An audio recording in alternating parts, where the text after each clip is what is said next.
2, y...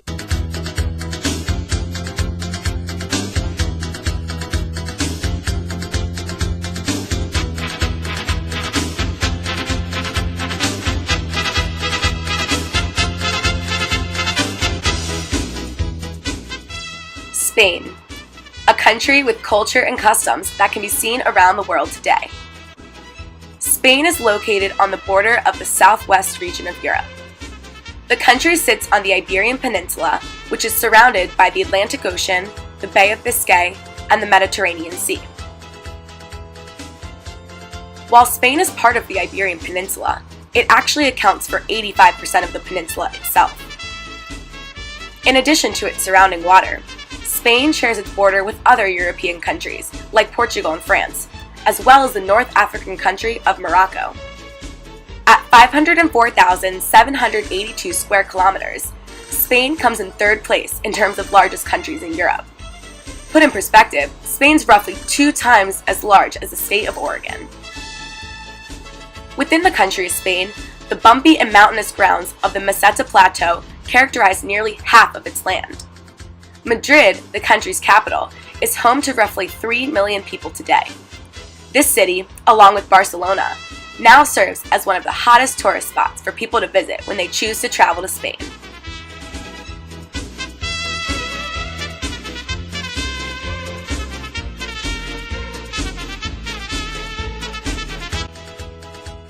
In 4000 BC, Iberians began settling into modern-day Spain on the Iberian Peninsula.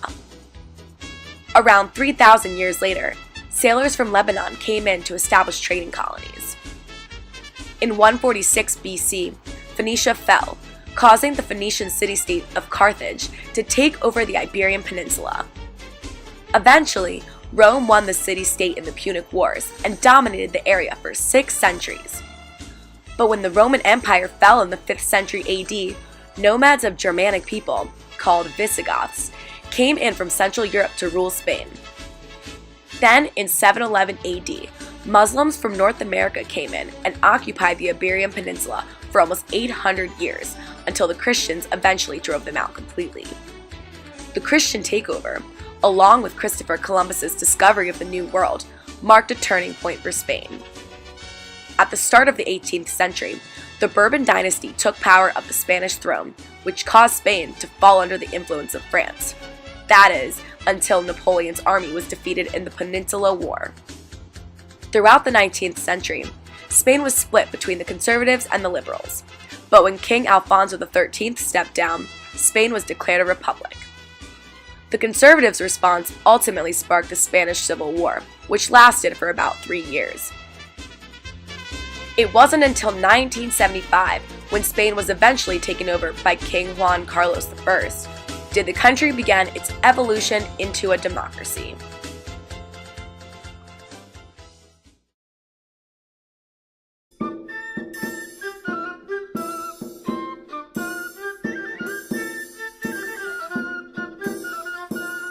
Spain's structure of government is a parliamentary monarchy, which means that it is headed by a monarch that is not actively involved in implementing legislation or policy formation.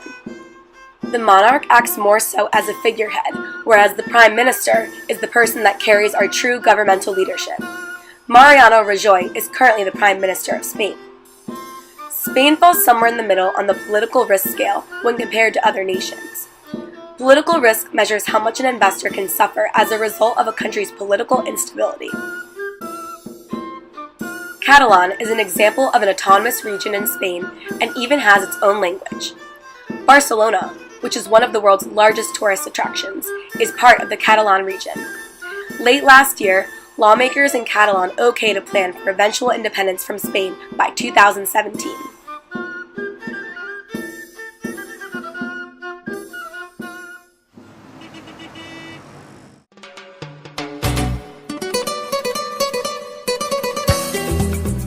When Mariano Rajoy became Prime Minister of Spain in 2011, he introduced the greatest budget deficit reduction plan in Spanish history.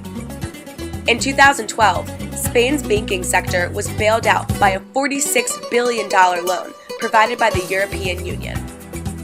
Since then, Spain's economy has been able to grow at a steady rate. However, Spain's high unemployment rate has declined only slightly, and recent warnings are suggesting for more pension reform. Nonetheless, Spain is globally ranked as number 16 in terms of GDP based on PPP valuation, and is considered to be the 43rd most economically free country in the world. In the last year, Spain saw a 3.2% expansion in its economy due to increased private consumption, which can be attributed to Spain's improved labor markets and its increased purchasing power.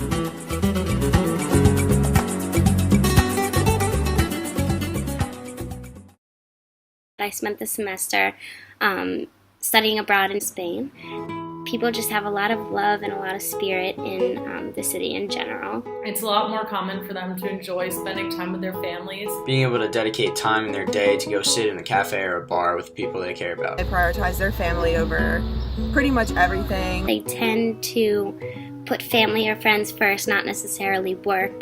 The financial aspect isn't as important for them, and what's really important to them is family and friendship as well, and these close relationships. Being able to spend time with the people they care about, relaxing and conversating is one of the most important things to them. From their daily activities to their meal times, making sure that everyone can be home to eat together is really important. In terms of people's lifestyles, they are very different.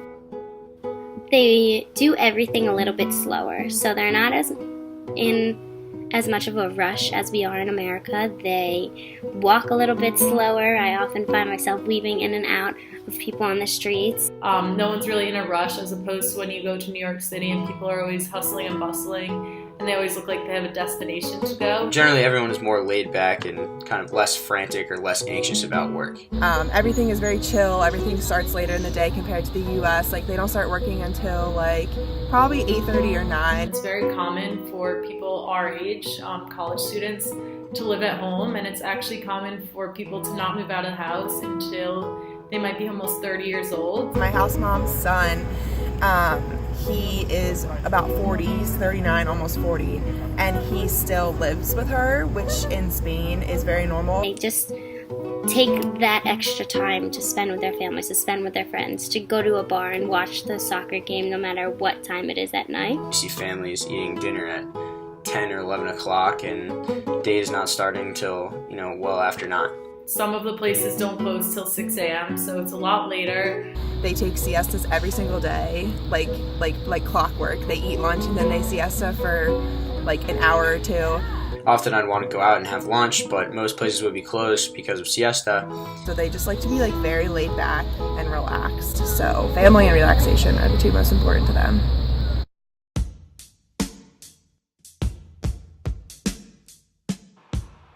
In accordance with their nature, the people of Spain conduct business in a much more relaxed manner than those of Western cultures. Negotiations are long and time-consuming, and sufficient time should be left in one's schedule for getting to know business partners properly before business can be discussed. Although it may be tempting for any American business person to get right to business and have quick, fact-based meetings that result in concrete decisions, building interpersonal relationships is an integral part of a successful negotiation in Spain.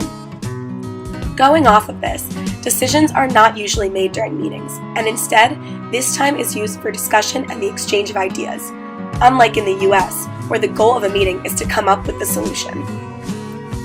Spain also scores significantly higher than the US in terms of power distance, which refers to the equal distribution of power within a society. Spaniards are more accepting of a hierarchical power structure where power is unequally distributed and subordinates are meant to follow their seniors. This contrasts with the US, where it is common for employees to communicate openly without being deterred by seniority or superiority. This is because in the Spanish business culture, hierarchy and position are valued highly. Thus, it is recommended to arrange meetings between representatives of equal positions and professional status from both sides, because if not, the Spanish may get offended that they are taking advice from someone of a lower rank than them. One should also understand that he or she may never actually meet the person who ultimately makes the decision concerning a business proposal, because only the senior managers of companies make decisions. In the US, this may put people off or make them feel disadvantaged, but this is just commonplace in Spain. There are also many things that an American business person should be aware of in Spain. When setting up a business meeting, it is beneficial to choose a time around mid-morning to avoid any issues with siesta breaks. Also, the majority of Spain's GDP is made up of medium-sized enterprises and family businesses. The fact that family businesses contribute to a large amount of Spain's GDP shows how much of a collectivist country Spain is.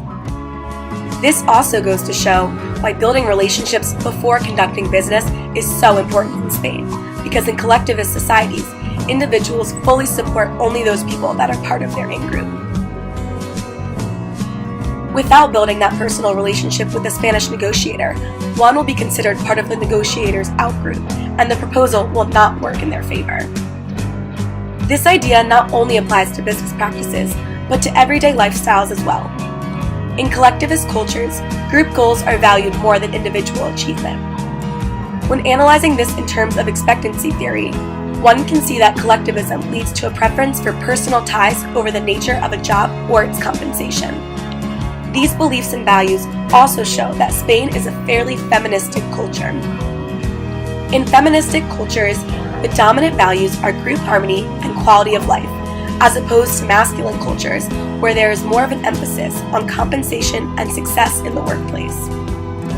This is something an American working in Spain would have to keep in mind because of the fact that Americans are much more self-driven and do things for their own benefits.